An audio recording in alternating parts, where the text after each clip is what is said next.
परिचय। बच्चों, आज हम जैव प्रौद्योगिकी एवं उसके उपयोग के बारे में जानेंगे। वाह सर, ये रोचक लग रहा है। हाँ, इसलिए मुझे कौन बताएगा कि जैव प्रौद्योगिकी क्या है? आपने सही बताया रितु। क्या कोई मुझे बता सकता है कि जैव प्रौद्योगिकी का उपयोग किन प्रक्रियाओं के लिए किया जाता है?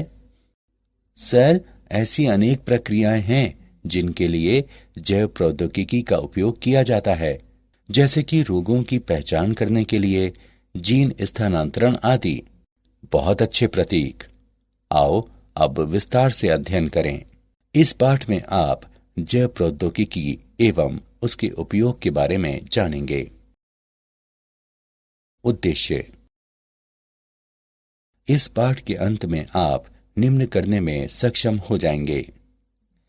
कृषि में जैव प्रौद्योगिकी के उपयोगों की व्याख्या करना, चिकित्सा में जैव प्रौद्योगिकी के उपयोगों की व्याख्या करना, जीन चिकित्सा की व्याख्या करना, आणविक निदान का वर्णन करना, पारजीवी जंतुओं और उनके उपयोगों की व्याख्या करना और नैतिक मुद्दों की चर्चा करना।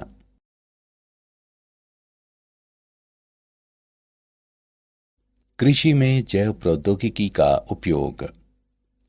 विशिष्ट उपयोगों हेतु किसी उत्पाद को बनाने या रूपांतरित करने, पौधों या जंतुओं में सुधार करने के लिए जीवाणु, वायरस, कवक, यीस्ट, जंतु कोशिका, पादप कोशिका आदि जैसे सजीव जीवों का उपयोग करने वाली प्रौद्योगिकी के रूप में जैव प्रौद्योगिकी को विस्तार से परिभाषित किया जाता है।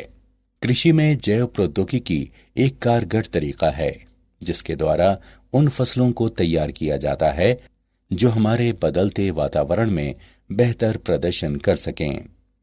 इनमें से कुछ पीड़क प्रतिरोधी, शाकनाशी प्रतिरोधी, सूखा प्रतिरोधी, लवण सहनशील, ऊष्मा प्रतिरोधी फसलों का विकास शामिल है।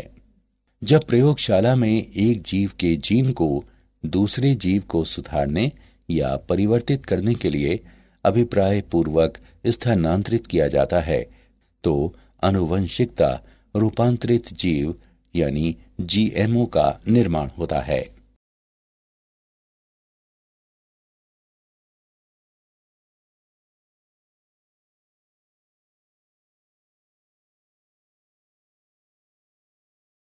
आनुवंशिकता रूपांतरित जीवों का उपयोग।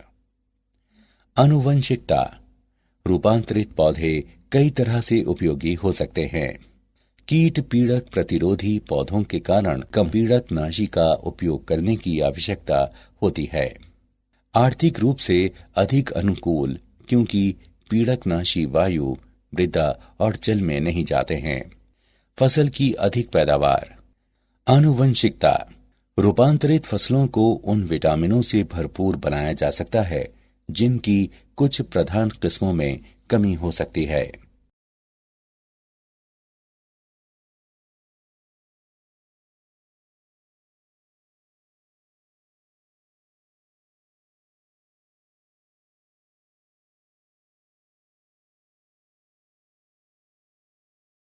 कृषि में जैव प्रौद्योगिकी का उपयोग। बीटी कपास। बैसिलस थोरिनजिएंसिस द्वारा उत्पन्न क्राई प्रोटीन विभिन्न कीट पीड़कों के विरुद्ध प्रभावित जैव कीटनाशक होते हैं। क्राई जीव विषों को डिंब आंत्र ल्यूमेन में सक्रिय प्राग जीव विष के रूप में उत्पन्न किया जाता है। जीव विष आयनिक छिद्रों को बनाने वाली कला में स्वल्प लकन और अंतर्वेशन को प्रेरित करने वाले ग्राहियों से जुड़ जाते हैं जो कोशिकाओं और डिंब को मार देते हैं।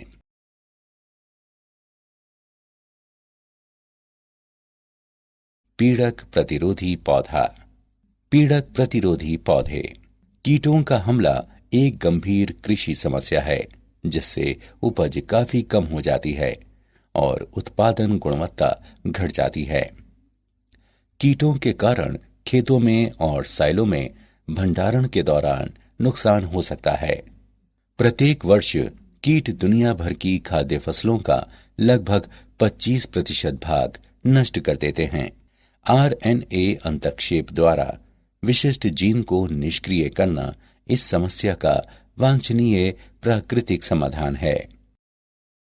द्विसूत्री आरएनए मध्यवर्ती अंतर्क्षेप आरएनएआई जीवों में जीन अभिव्यक्ति को निष्क्रिय करने की सरल और तीव्र विधि है। किसी जीन का निष्क्रिय होना आरएनए का छोटे छोटे आरएनए में निम्नीकरण का परिणाम है, जो समजात दूत आरएनए को लक्षित करने के लिए रिबोन्यूक्लिएज को सक्रिय करते हैं। औषधियों में जैव प्रौद्योगिकी का उपयोग। आनुवंशिकता निर्मित इंसुलिन। इंसुलिन एक हार्मोन है जो अग्नाशय द्वारा उत्पन्न होता है और जो ग्लूकोज के स्तर को नियंत्रित करता है। इंसुलिन 2 पॉलीपेप्टाइड श्रृंखलाओं का बना होता है, श्रृंखला ए और श्रृंखला बी, जो आपस में डाइसल्फाइड सेतुओं द्वारा जुड़ी होती है। बीटा कोशिकाओं में इंसुलिन प्राक हार्मोन कन्वर्टेज तथा एक्सोप्रोटीएज कार्बोक्सी पेप्टाइडेज ई कहलाने वाले प्रोटीन अपघटक एंजाइम की क्रिया द्वारा प्राक इंसुलिन पूर्ववर्ती अणु से संश्लेषित होता है। प्राक इंसुलिन के ये रूपांतरण अणु के केंद्रीय भाग अर्थात सी पेप्टाइड को प्राक इंसुलिन के सी और एन अंतस्थ सिरों से हटा देते हैं। शेष पॉलीपेप्टाइड पी और ए श्रृंखलाएं आपस में डाइसल्फाइड बंधों द्वारा जुड़ी होती हैं। परिपक्व इंसुलिन में सी पेप्टाइड उपस्थित नहीं होता है। जीन चिकित्सा। आनुवंशिक दोषों को सही करने के क्रम में अनुपस्थित या दोषपूर्ण जीन की जगह कोशिकाओं में सामान्य जीनों को प्रवेश कराना जीन चिकित्सा कहलाती है। एक कोशिका के जीनोम में नया जीन प्राप्त करने के लिए इसे संवाहक कहलाने वाले एक अणु में किया जाना चाहिए। वर्तमान में उपयोग किए जा रहे सबसे सामान्य संवाहक विषाणु हैं, जो प्राकृतिक रूप से आक्रमणकारी कोशिकाएं हैं और अपने आनुवंशिक पदार्थ को कोशिका के जीनोम में प्रवेश कराती हैं। एक संवाहक के रूप में विषाणु का उपयोग करने के लिए विषाणु के जीनों को हटाकर कोशिका के लिए निर्धारित नए जीन को प्रतिस्थापित किया जाता है। जब विषाणु कोशिका पर हमला करेगा तो ये अपने आनुवंशिक पदार्थ प्रवेश कराएगा। एक सफल स्थानांतरण के परिणाम स्वरूप लक्षित कोशिका में अब नया जीन होगा, जो दोषपूर्ण जीन द्वारा उत्पन्न समस्या को सही करेगा। विषाणु जिनका संवाहकों के रूप में उपयोग किया जा सकता है उनमें शामिल हैं रेट्रोवायरस जैसे HIV, एडिनोवायरस, एडिनो संबंध वायरस और सरल परिसप्र विषाणु।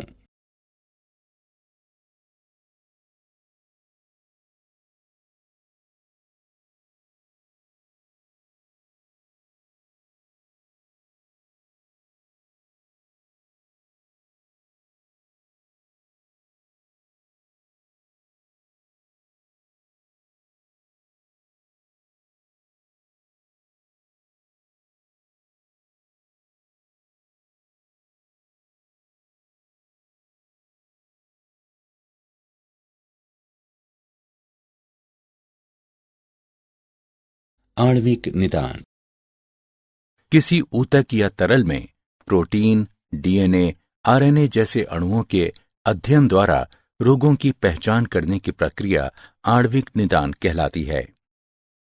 आणविक निदान और चिकित्सा है रोगों के आणविक कारणों का पता लगाने, निगरानी और उपचार करने में उन्नत, विशिष्ट जनसंख्याओं की ओर औषध विकास और लक्षित औषधियों के मार्गदर्शन के लिए बायोमार्कर का उपयोग, औषध प्रतिक्रिया, औषध उपापचय, प्रतिकूल प्रभाव और रोग प्रगति को प्रभावित करने वाली आनुवंशिक विभिन्नताएं, औषध या नैदानिक संयोजन का विकास और चिकित्सीय उपयोग, उभरती हुई फार्मेकोजिनोमिक और आणविक नैदानिक प्रौद्योगिकी, नैदानिक और व्यक्तिगत चिकित्सा में विनियामक मुद्दे।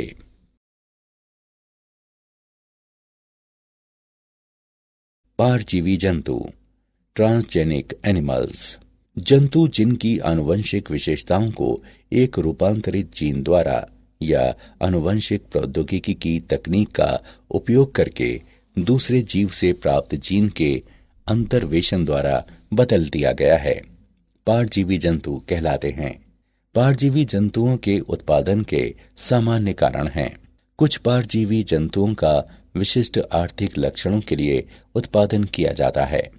उदाहरण के लिए, पारजीवी पशुओं को विशिष्ट मानव प्रोटीन युक्त दूध उत्पन्न करने के लिए बनाया गया था, जो मानव वातस्फीति के उपचार में सहायता करती है। उदाहरण के लिए, हार्वर्ड वैज्ञानिकों को ऑनकोमाउस या हार्वर्ड माउस कहलाने वाले आनुवंशिकता निर्मित चूहा बनाने में प्रमुख वैज्ञानिक सफलता मिली, जिसमें विभिन्न मानव कैंसरों के विकास को बढ़ावा देने वाला जीन है।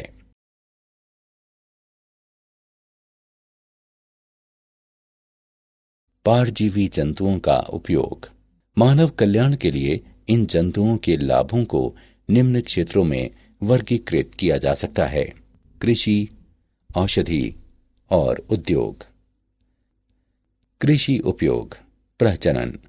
पारंपरिक प्रजनन अधिक समय लेने वाला मुश्किल कार्य है।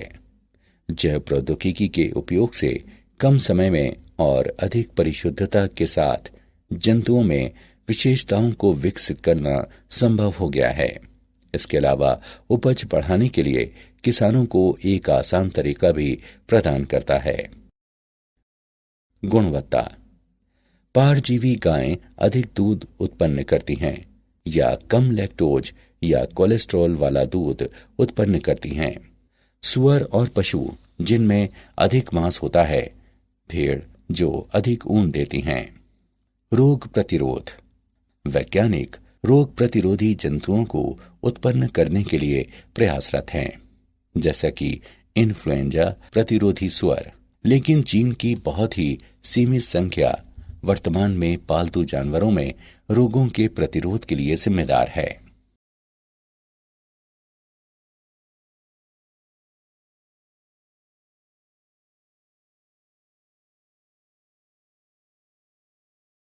चिकित्सा उपयोग। जीनो ट्रांसप्लांटेशन। पारजीवी स्वर प्रत्यारोपण अंगों की कमी को पूरा कर सकते हैं। पोषण संपूरक और औषधियां। इंसुलिन, वृद्धि हार्मोन और रुधिर स्कंदन रोधी कारकों को पारजीवी गाय, भेड़ या बकरी के दूध से शीघ्र ही प्राप्त किया जा सकता है या पहले से ही प्राप्त किया जा चुका है। मानव जीन चिकित्सा। मानव जीन चिकित्सा में जीन की दोषपूर्ण प्रतिलिपियों वाले व्यक्ति के जीनोम से जीन की सामान्य प्रतिलिपि जोड़ना शामिल है। 5000 नामित आनुवंशिक रोगों के उपचार की संभावना बहुत अधिक है और पारजीवी जंतु एक महत्वपूर्ण भूमिका निभा सकते हैं। औद्योगिक उपयोग। सन 2001 में कनाडा में नेक्सिया जैव प्रौद्योगिकी के 2 वैज्ञानिकों ने दूध पिलाने वाली बकरियों की कोशिकाओं में स्पाइडर जीन को आपस में जोड़ दिया। बकरियों ने अपने दूध के साथ रेशम निर्माण आरंभ कर दिया और बाल्टी में अपने शरीर से महीन रेशम के सूत्रों को स्रावित किया। दूध से पॉलीमर सूत्रों को निकालकर और उनको धागों में बुनकर वैज्ञानिक एक हल्का, कठोर, लचीला पदार्थ बना सकते हैं, जिसका उपयोग सैन्य वर्दी, चिकित्सा में सूक्ष्म सीवन और टेनिस रैकेट के तार जैसे अनुप्रयोगों में उपयोग किया जा सकता है।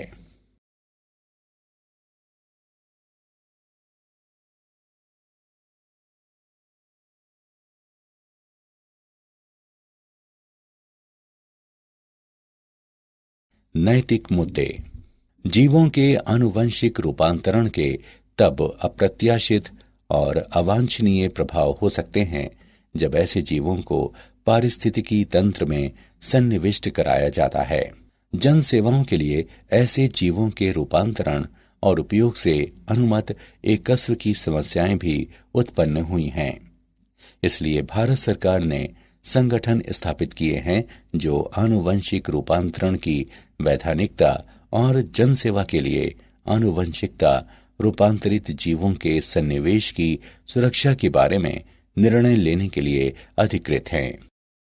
ऐसा ही एक संगठन आनुवंशिक अभियांत्रिकी संतुति समिति यानी GEAC है। सन 2001 और 2002 में भारत में 93 मिलियन टन चावल का उत्पादन हुआ और 2011 और 2012 तक सरकार का लक्ष्य 129 मिलियन टन चावल उत्पादन का है। बायोपायरेसी।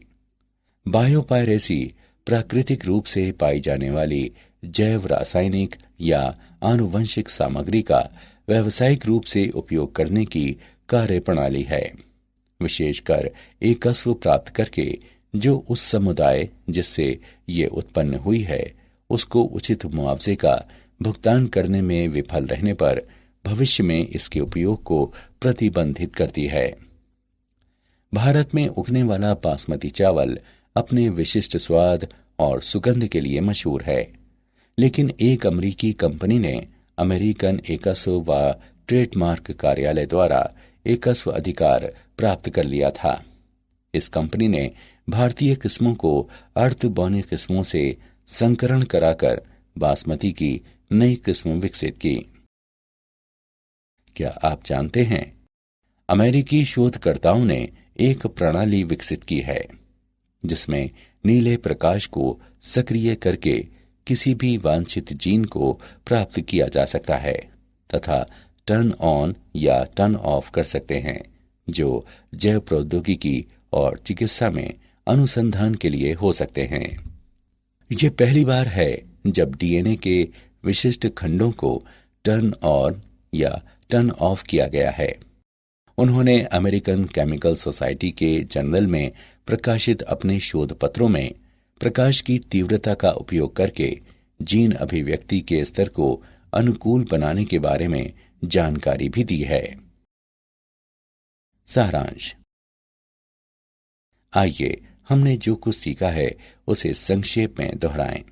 विशिष्ट उपयोगों हेतु किसी उत्पाद को बनाने या रूपांतरित करने, पौधों या जंतुओं में सुधार करने के लिए जीवाणु, वायरस, कवक, यीस्ट, जंतु कोशिका, पादप कोशिका आदि जैसे सजीव जीवों का उपयोग करने वाली प्रौद्योगिकी के रूप में जैव प्रौद्योगिकी को विस्तार से परिभाषित किया जाता है।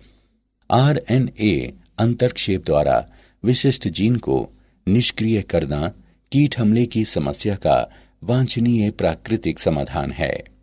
आनुवंशिक दोषों को सही करने के क्रम में अनुपस्थित या दोषपूर्ण जीन की जगह कोशिकाओं में सामान्य जीनों को प्रवेश कराना जीन चिकित्सा कहलाती है। किसी ऊतक या तरल में प्रोटीन, DNA, RNA जैसे अणुओं के अध्ययन द्वारा रोगों की पहचान करने की प्रक्रिया आणविक निदान कहलाती है।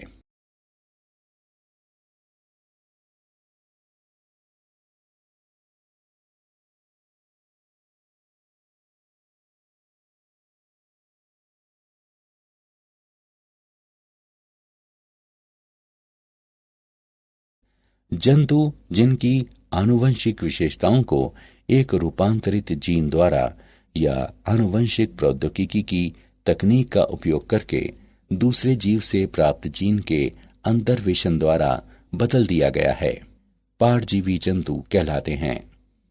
भारत सरकार ने संगठन स्थापित किए हैं जो आनुवंशिक रूपांतरण की वैधानिकता और जन सेवा के लिए आनुवंशिकता रूपांतरित जीवों के सन्निवेश की सुरक्षा के बारे में निर्णय लेने के लिए अधिकृत हैं। बायोपायरेसी प्राकृतिक रूप से पाई जाने वाली जैव रासायनिक या आनुवंशिक सामग्री का व्यावसायिक रूप से उपयोग करने की कार्यप्रणाली है, विशेषकर एकस्व प्राप्त करके जो उस समुदाय जिससे ये उत्पन्न हुई है उसको उचित मुआवजे का भुगतान करने में विफल रहने पर भविष्य में इसके उपयोग को प्रतिबंधित करती है।